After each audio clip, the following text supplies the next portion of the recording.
Совещание. Так, у нас введен режим ЧС уже около 2 недель, поэтому я прошу Виталия Эдуардовича информацию дать.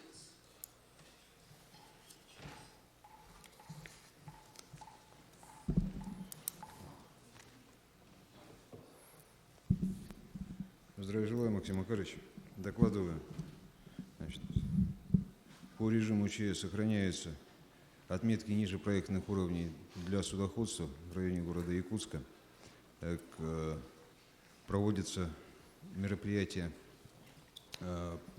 по организации работ по руслоуправлению и дноуглублению. Значит, эти мероприятия проводятся Государственным комитетом обеспечения безопасности жизнедеятельности. По данным Госком-ОБЖ, на производство данных работ в районе Жатая выделено 35 миллионов рублей. Значит, работы пока еще не начаты. Существует угроза возникновения ситуации при дальнейшем снижении уровня воды, ограничения подачи воды потребителям в городе Якутске. Значит, при возникновении такой угрозы реально водоканал готов выполнить мероприятия по установке выносных насосных станций. Сил, средств, резервов для проведения этих мероприятий по докладу водоканала у них достаточно. Сегодня направим запрос в водоканал о фактическом состоянии дел у них. Хорошо, они обещали, значит, 15 числу, но сегодня выдать нам отчет гидрологических служб, которые они нанимали по объемам выборки, по схеме этой прорези, по трассе. Запросите, хорошо? Понятно. Присаживайтесь. Так, пожалуйста, Александр Васильевич. Доброе утро. За отчетный период произошло 12 пожаров, погибших, пострадавших нет, крупных пожаров не было. Итого, с настоящим итогом с начала года пожаров 871, гибель 9 на 11, травмировано 12 на 9, спасено 30 человек. Также проведено 42 рейда по частному жилому сектору, проверено 328 частных домов, проинструировано по правилам пожарной безопасности 774 человека. Доклад закончил. Спасибо. Доброе утро. За неделю инспекторским составом проведено 12 плановых проверок, 2 внеплановые проверки, 4 обследования, рассмотрено 2 жалобы, составлено 10 протоколов. Доклад окончен. Протокол на какую тему?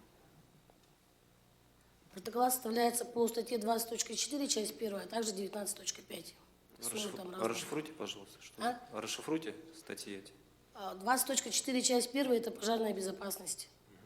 Хорошо. Сергей Владимирович, пожалуйста. Доброе утро. За отчетную неделю зарегистрировано 31 сообщение о преступлениях, из которых раскрыто 22.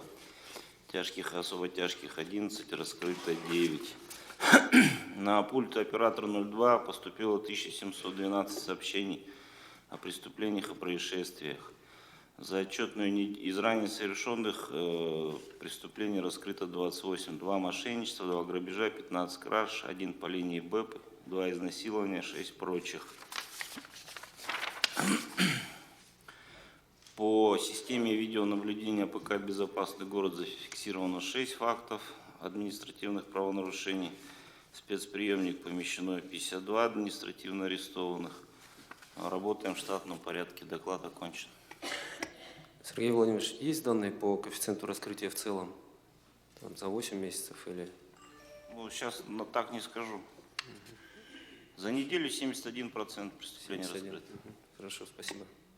Виталий Владимирович. Доброе утро. За истекшую неделю на территории оперативного обслуживания обстановка сохранялась стабильно, находится под постоянным контролем служб подразделений. Проводятся операции «Путиный арсенал». За истекшую неделю зарегистрировано 5 преступлений, особо тяжких нет. Выявлено 35 административных правонарушений. С помощью видеокамер наружного видеонаблюдения выявлено 8 административных правонарушений. Доклад окончен. У меня такой вопрос. Вот в связи с падением уровня у вас по Путине, там, Арсеналу показатели ухудшились или наоборот улучшились? Да нет, в принципе. Больше стало, меньше, имеется в виду? Нет, стабильно у нас как бы 2-3 правонарушения в неделю. Все равно, да? Мы в основном в районы выезжаем, в городе тут в принципе, не выявляются. Ясно, хорошо. Сергей Николаевич. Доброе утро. За прошедшую неделю на территории города Якутска зарегистрировано 9 дорожно-транспортных происшествий, в результате которых ранены получили 9 человек. В целях обеспечения безопасности дорожного движения выявлено 1111 правонарушений. За управление транспортными средствами в состоянии алкогольного опьянения задержано 45 водителей. За управление с тонированными стеклами к административной ответственности привлечено 49.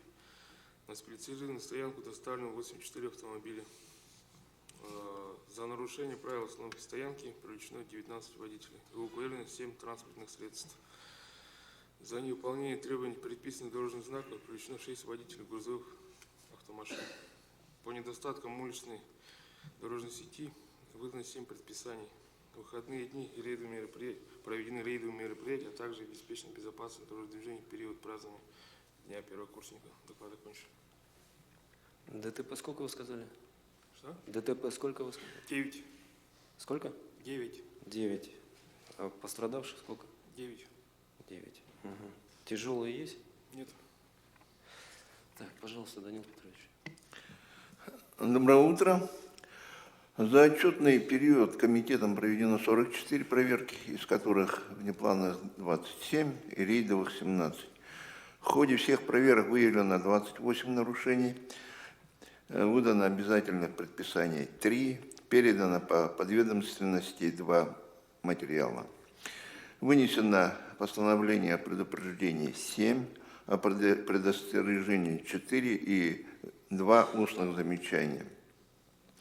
Наложено штрафов 15 на общую сумму 25 500 рублей и взыскано 9 штрафов на общую сумму 4500 рублей.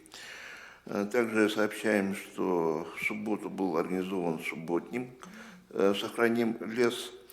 Это совместно с ОНФ с участием Дмитрия Губерниева. Было посажено более 1500 саженцев, приняло участие более 300 человек. Доклад окончен. Хорошо, так, 28 нарушений вы сказали.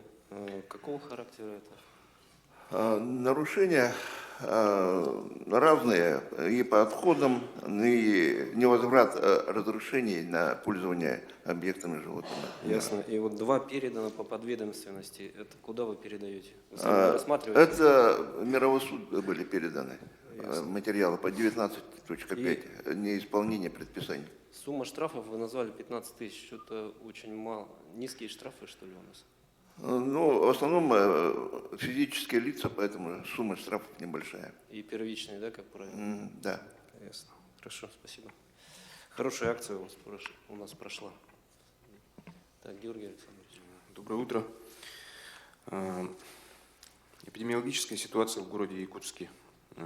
За 4 дня 37-й недели 2019 года зарегистрировано 2983 случая заболевания ОРВИ.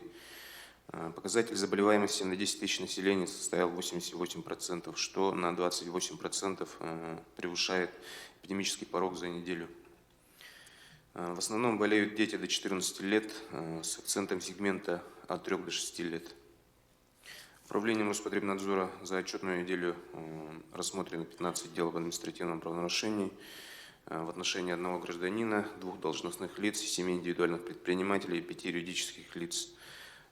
Назначено 4 предупреждения, наложен административный штраф на общую сумму 95 500 рублей. У меня все. 88% это высокий показатель достаточно. Превышает эпидемический порог на 28%. То есть у нас эпидемия ОРВИ. Ну, ОРВИ вот у нас начинает расти. Что? ОРВИ начинает расти с прошлой недели у нас. А какие-то меры могут быть приняты дополнительно? Профилактические. Меры личной профилактики. И сейчас вот как раз идут мероприятия по профилактике, иммунизации населения. Так, хорошо, спасибо. Свободно. Так, СГХ, пожалуйста, по запуску.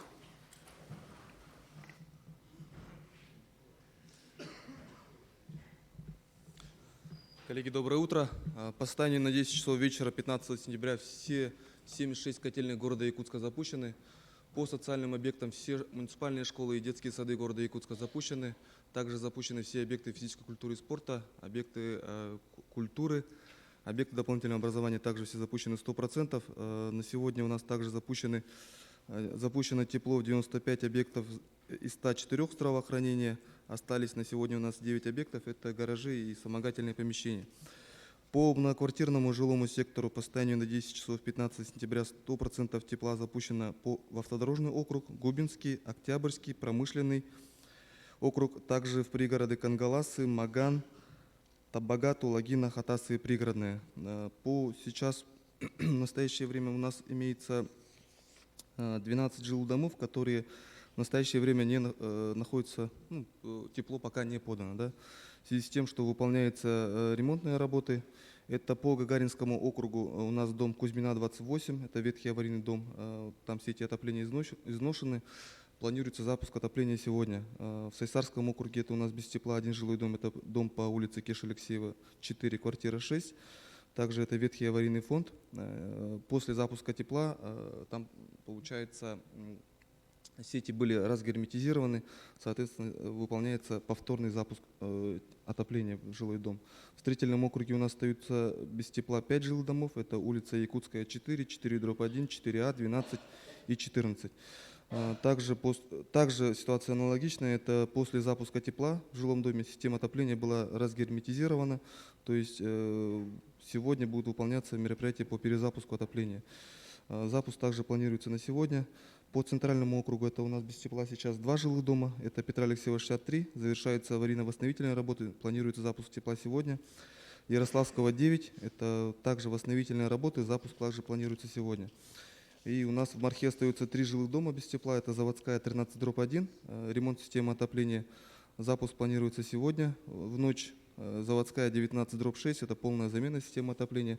Запуск планируется завтра. И Газовиков, 26А. Завершаются работы по замене системы отопления. Запуск, получается, сегодня также запланирован. Таким образом, из 3034 жилых домов города Якутска тепло запущено в 3022 жилых дома, что составляет 99,6%. У меня все. Вчера вот в 6 часов мы собирались, было 14 домов, сейчас вы сказали 12, да? Да, все верно. То есть удалось 2 дома запустить. Все верно. Остальные сегодня, завтра, да, получается? Да, все верно. Так, ну просьба к главам управ. Это Центральный, Сайсарский, Строительный, Марха. Конечно, взять на контроль, максимально принять меры, чтобы сегодня к 4 часам ситуацию кардинально исправить. Хорошо, в 4 часа, напоминаю, сегодня штаб по запуску. Так, присаживайтесь. Михаил Сергеевич, у вас как дела? Доброе утро. Предприятие работает в штатном режиме. Все котельные 41 единица и 16 ЦТП, они работают. Технологических нарушений в работе теплогенерации, теплогенерирующих устройств нет. Хорошо, спасибо. Ну, как мы договорились, Заводская, 19/6, вы Да, окажете придется. посильную помощь. Да, придется взять на себя. Мы сегодня с утра решим. этот Хорошо. вопрос. Угу. Так, Якутская, Кассете. Нету их уже, да? Жилкомсервис.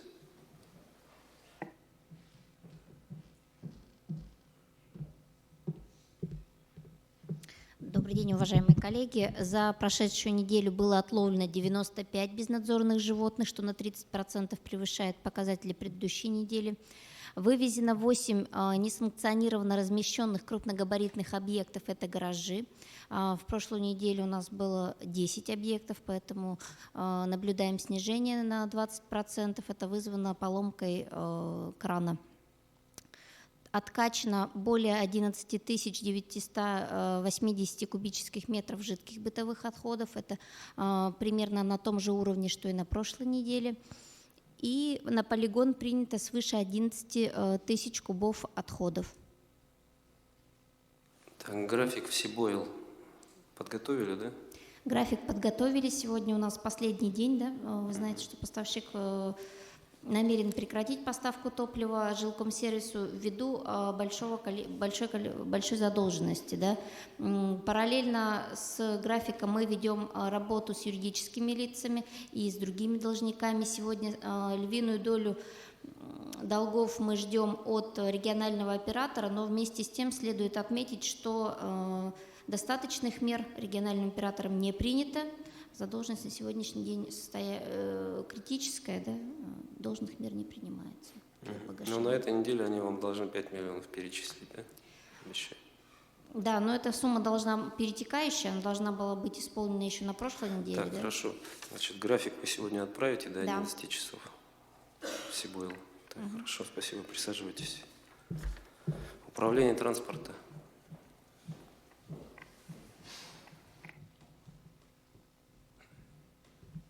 Доброе утро. Прошедшая неделя прошла в штатном режиме. Организовано было перекрытие 14 сентября на мероприятии СВФУ по празднованию Дня первокурсников. Все отработали хорошо.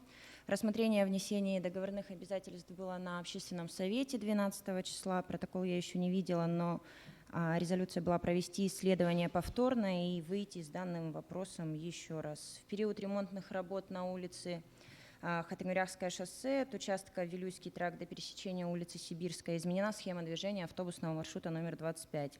Временная схема на период с 13 по 16 число, то есть по сегодня. Сегодня мы выясним ситуацию и также в средства массовой информации запустим, будут ли изменения.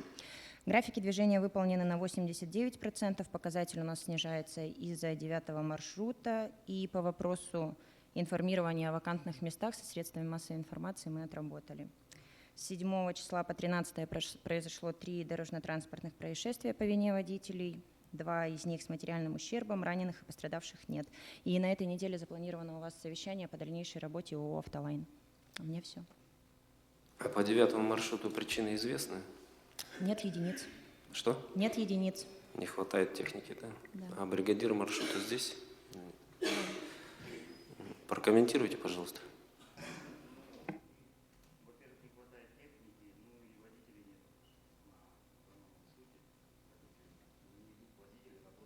Ясно. Вы как набираете водителей?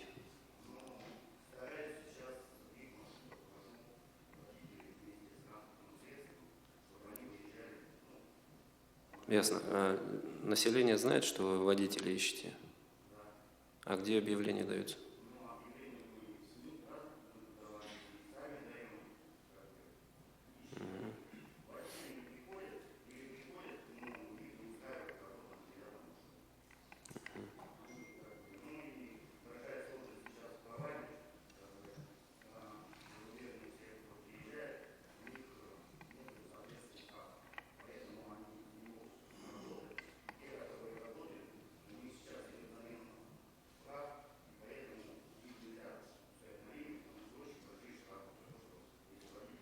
Так, хорошо, понятно, присаживайтесь. Лилия Эдуардовна, просьба такая, значит, ну, по набору персонала каким-то образом помочь, имеется в виду. Объявление может дать дополнительно где-то. Мы на той неделе проработали из 200 звонков, 2 человека хотят трудоустроиться. Те, кто проходили предыдущие месяцы, как рассказывают директора маршрутов, проходят стажировку ровно неделю, потом отстраняются от работы. Не может местное население у нас работать на данной профессии. Нет, ну это не совсем так, могут работать, просто за неделю вообще динамика есть какая-то по рассмотрению персонала? То есть больше стало, меньше подходит или так же? Это ООО работает отдельно, да, через трудовую инспекцию. Сами директора маршрутов отрабатывают это самостоятельно. Мне только доводят информацию. Но нам надо с ООО «Автолайн» проработать В службе обязательно. занятости есть ваша информация 9 маршрута о вакансиях? В службе занятости есть информация о вакансиях? Я прошу туда подать хотя бы. Это официальный источник. Поток людей может прийти к вам. Хорошо, Так, хорошо. мы уточнимся. Ну и дополнительно проконсультируйтесь с нашим управлением кадров. Может, дополнительно какие-то меры могут быть приняты. Хорошо, а так на этой неделе проведем с управлением госавтонадзора совещание у вас по ООО «Автолайн». Хорошо? Так, хорошо, спасибо. Спасибо. Административная комиссия есть? Доброе утро всем. На прошлой неделе составили протоколы административной комиссии 52 протокола, промышленный округ 7, автодорожный 3, строительный 3, Кубинский 2 и Сайсарский 1. Всего составили 68 протоколов, из них по 6.19, то есть по размещению объявлений 38 протоколов, по 6.25, то есть по уборке территорий 12, по 6.9 по размещению торговых объектов, временных торговых объектов без разрешения 12, по 3.5, то есть по нарушению тишины и покоя 3, по 6.23 по фасадам 2 и по 5.3 по нерегистрации животных 1. Из них в отношении управляющих компаний составили 3 протокола, это промышленный, дорожный и глубинские округа. Всего предписаний вынесено 114, из них в отношении управляющих компаний 30, исполнено 95, всего за год вынесено 2259 предписаний, из них исполнено 2130, не исполнено 129. У меня все. Так, как вы считаете, количество протоколов по вот 6.25, 12, да, протоколов, по-моему, по уборке территории? Да. Достаточное количество или может быть больше? Я считаю, недостаточно нарушений на каждом шагу. Мы не успеваем фиксировать или ну, то есть не хватает сил у нас фиксировать или как? Или оформление страдает? Я бы сказал, что специалисты в округах часто меняются и в отпусках находятся в летнее время, поэтому не все округа занимаются. Так, ну давайте мы с вами продумаем такие механизмы. Значит, ну, периодическую стажировку делать в управах, так, персонал, который задействован. И второе, все-таки продумайте предложение вместе с управами, там, с другими структурами, некой такой добровольно-агентурной сети, что ли. Имеется в виду максимально привлечь население к этим работам. Ясно. То есть разработать соответствующие инструкции, дать определенные права, хотя бы фиксировать, так, чтобы не просто оно комментарий отправляло, либо там фотографии отправляло, да, а имело право зафиксировать и предоставить протокол вам. Понятно, да, мысль? Да, понял, но... Да, понял. Хорошо. Присаживайтесь. Управление автодорог. Здесь.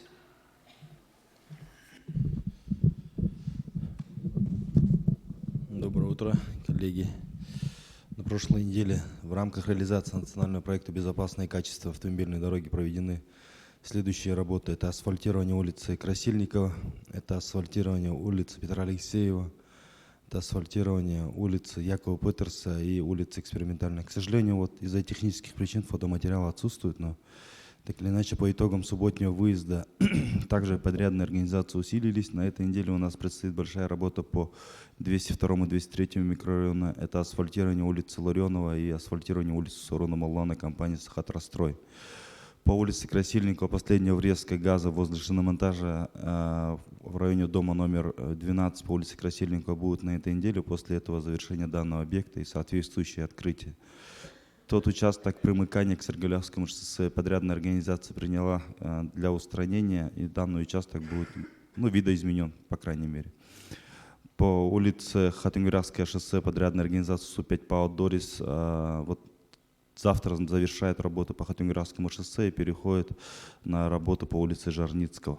Это на участке от улицы Родзинского до улицы Пирогова. По Петра Алексеева остались работы по благоустройству. Это асфальтирование автобусных карманов, работы по водоотведению. По улице Чайковского данный объект у нас будет заасфальтирован в конце сентября, это 24 сентября где-то, после того, как подрядная организация завершит работу на 202-203 микрорайоне. Сейчас подрядная организация готовит основания, идут работы по озеленению. Озеленением занимается ЕГСХ. По Мархе, получается, уложен второй слой асфальта по улице Экспериментальная. Сейчас асфальтобетонный завод, асфальтоукладчик переходит на улицу Школьная. И от нулевого пикетажа до улицы Газовиков будет уложен первый и второй слой асфальта. По улице Газовиков остаются работы по выносу теплопункта. и устройству бортовых бордюрных камней на участке от школы до улицы Школьной. В целом есть маленькие отставания, но при этом вот за работу, за выходные подрядные организации, конечно, усилились. Так, ну отставание по Школьной, по Пилотов, по Хатануряху, оно не маленькое, конечно. Мы сегодня в 10:30 вы пригласили? Да. Всех ресурсников пригласили? В том числе ресурсников. Хорошо, тогда с ресурсниками сегодня по врезкам, с газовиками в частности, все надо урегулировать, чтобы сроки были конкретные, там, число, не просто на этой неделе, а тут уже у нас время на дни, на часы идет. Принято. Ну и теплоэнергия, да, по улице Школьной? Да. Хорошо. Так, присаживайтесь. Так, пожалуйста, управление образования. Доброе утро. Вот, образовательные организации города Якутска работают в штатном режиме. Ну, так как идет рост заболеваемости детей, возобновили фильтр и начали вести статистику детей, которые болеют. Если в классах концентрация выйдет за пределы, то отдельными классами будем отправлять в карантин. Далее по прививкам, прививочный процесс идет и по школам, и по детским садам. Сейчас приступает уже к коллективам, учительскому коллективу. По новым объектам у нас ГЭМ не может пока полностью устранить недостатки, которые имеются, и мы на данный момент не можем оформить лицензию на образовательную деятельность. Вот так все. По ГЭМу когда вы планируете совещание сделать? По ГЭМу мы буквально отслеживаем каждый день, сколько людей выходит на каждый объект. И по пунктам, по каждому пункту идет график, можем организовать на этой неделе. Хорошо, на этой неделе в четверг организуйте с ними встречу. Хорошо. Так, хорошо, присаживайтесь. Управление здравоохранения здесь? Доброе утро, уважаемые коллеги. Медицинские организации города Якутска отработали прошлую неделю в штатном режиме. Хочу отметить, что у нас в городе начал расти травматизм уличный. Таким образом, у нас обслужено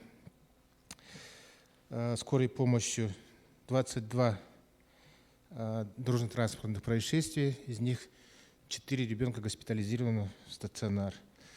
Укусы животных 22 укуса животных, из них бродячими собаками 7. Так, по вирусной инфекции, я считаю, что это традиционно, сезонное увеличение идет сейчас, особенно среди детей. Прививочная кампания сейчас набирает обороты. На сегодняшний день у нас привито 23,5 по плану. План у нас 50% от населения. Население всего города? Да, всего города. То есть почти четверть уже привита? Да, почти четверть, да. Хорошо. Но я хотел бы попросить, конечно, тоже и управы, и организации максимально содействовать прививочной кампании, проведению прививочной кампании. Это организация списков и мест проведения прививок. Хорошо. Спасибо. Присаживайтесь. Департамент градостроительства.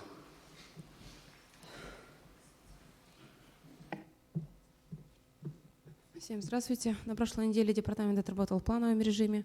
Из основных событий у нас было поступление заявления на выдачу нового разрешения на строительство по объекту Короленко 25. По итогам проверок в связи с обнаружением очень многих ошибок и замечаний застройщику направлен мотивированный отказ. По итогам данного мы направили в прокуратуру и ГУСЖН копии данного мотивированного отказа для принятия последующих решений. Пока непонятно, что будет с этим объектом. Также в Минстрое у нас было совещание по проблемному объекту 50 лет октября. Строймонтаж 2002 6 сентября продлил итоговую проверку еще на 20 дней. Так что ждем к концу сентября только, пока объект не получил ЗОС. По автодорожной 19 тут также было совещание с Минстроем.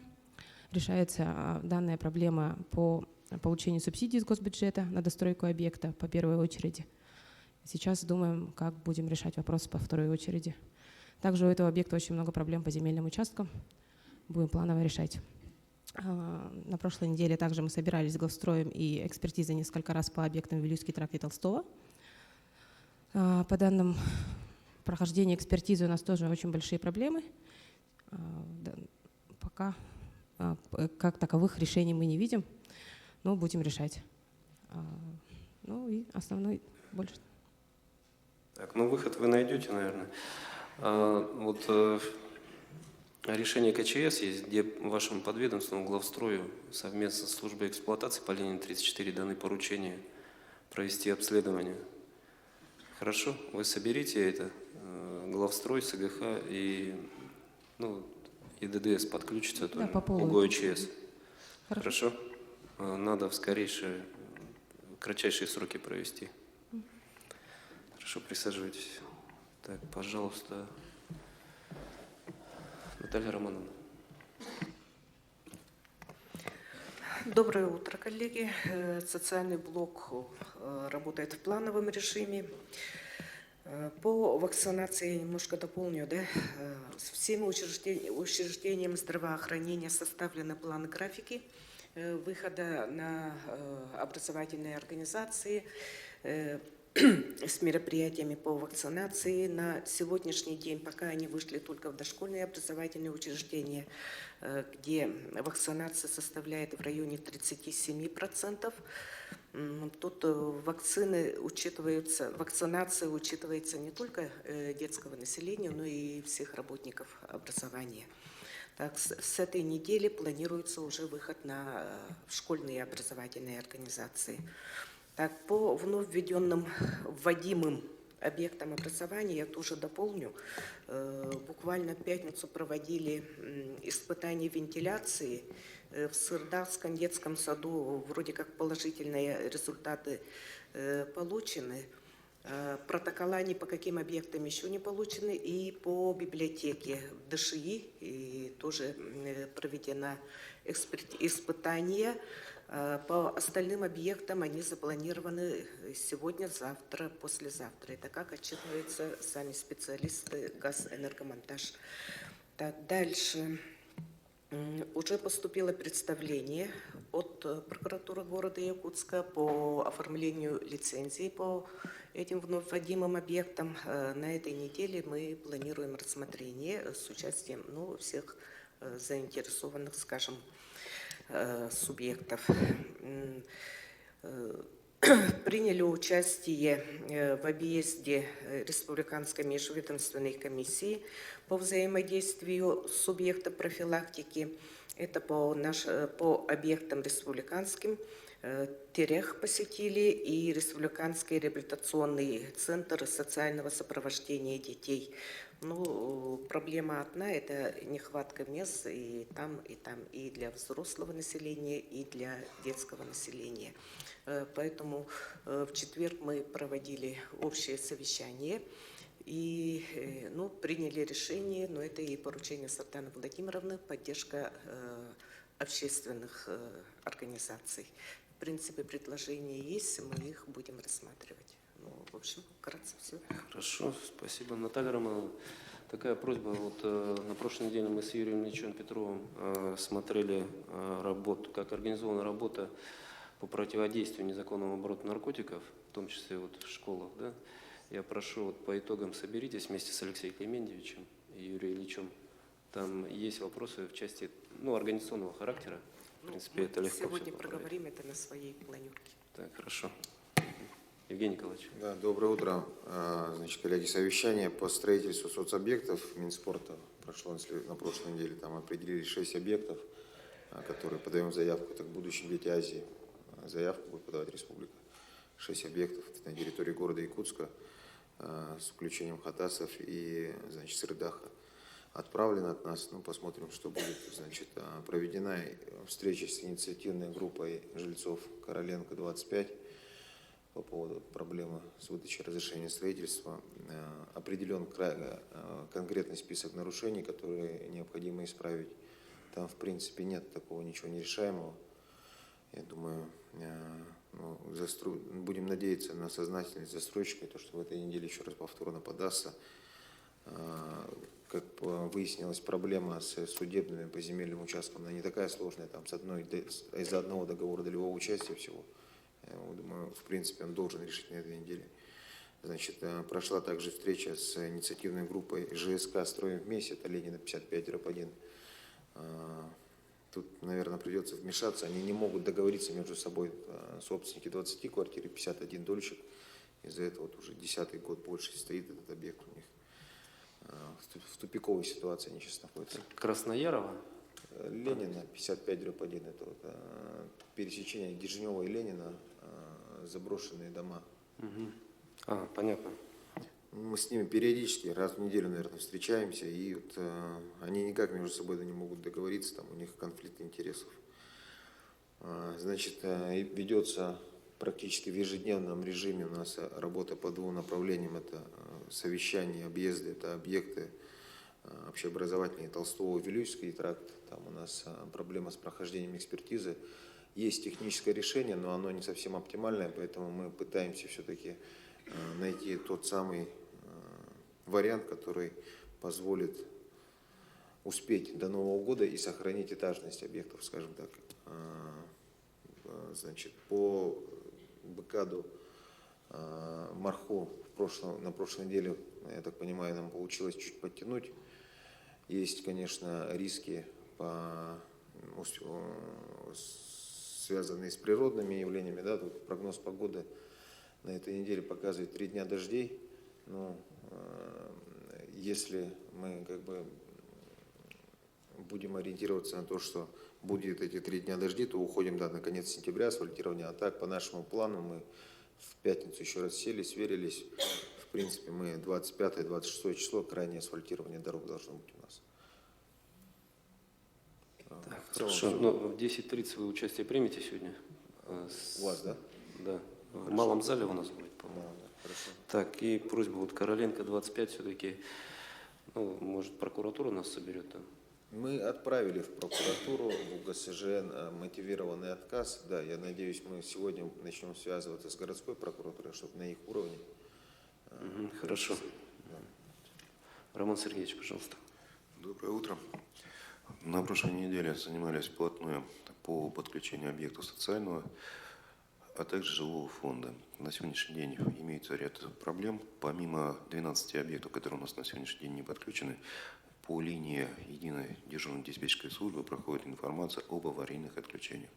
Поэтому управ попрошу тоже обратить внимание на данное обращение и оперативность их устранения со стороны управляющей компании. По докладу у меня все. Так, ну, на этой неделе обязательно продолжите ежедневные совещания, как вы запланировали по запуску, и там все оперативно рассматриваете. Хорошо? Безусловно. Так, Павел Николаевич. Доброе утро, коллеги. Окружная администрация работает в штатном режиме. Все структурные подразделения функционируют в рабочем режиме. Особых замечаний в их работе у меня не имеется. На прошлой неделе у меня состоялась встреча с делегацией Новосибирской области. Приехал достаточно представительный состав делегации. Там были порядка 10 представителей различных организаций, предприятий, фирм, компаний. Возглавлял делегацию один из заместителей руководителей района города Новосибирск. С их стороны особых претензий в наш адрес высказано не было в ходе рабочей встречи. У всех компаний, организаций имеются те или иные контакты, уже наработанные с нашими организациями. Разговор шел в части углубления, расширения этих партнерских отношений. Кроме того, на прошлой неделе у меня состоялась встреча с полномочным чрезвычайным послом Республики Кыргызстан в России, господином Жекшенкуловым. Там на этой встрече тоже в целом разговор шел о совместных действиях для того, чтобы не допускать со стороны мигрантов, в том числе из Республики Кыргызстан, нарушений действующего законодательства и их адаптации в наших условиях Республики Саха и Российской Федерации. Кроме того, он ставил вопросы по поводу открытия канцелярии посольства Киргизии в России в городе Якутске. И решение об открытии канцелярии уже принято правительством России в числе 4 городов по стране. Пока эти вопросы стоят в таком зачаточном состоянии, мы готовы были к тому, что будем говорить про помещение, но пока до этого не дошли. Наверное, разговор с посольством Киргизии еще будет дальше продолжаться в этой части. У меня все. Хорошо, спасибо, Павел Николаевич. Георгий Афанасьевич, есть у вас? Так, уважаемые коллеги, значит, на этой неделе, понятно, у нас основная задача – это запуск тепла в жилые дома. Понятно, что мы этим делом занимаемся. Ежедневно будут штабы в 4 часа. У меня просьба к управам подготовить те материалы на те управляющие компании, которые нарушили сроки, и направить их в соответствующие надзорные органы. Ну, естественно, работать с ЕДДС по заявкам по отсутствию отопления. На сегодняшний день у нас 134 заявки, 54 из них сняты, но количество будет расти. Мы с вами это все прекрасно понимаем. Поэтому нам нужно оперативно это все устранять. Так, ситуация тяжелая у нас сохраняется с жилкомсервисом, но мы предпринимаем меры для того, чтобы стабилизировать финансовое состояние. Тут подключаем и Якутдорстрой, и местный бюджет. Конечно, плохо, что сегодня якутской кассети нет, но с ними ситуацию мы, я надеюсь, выровняем. Совещание было на уровне первого заместителя председателя правительства, там поручения соответствующие данные. Так, поэтому расслабляться нам не стоит. Впереди много работы. Спасибо за участие. Всем за работу.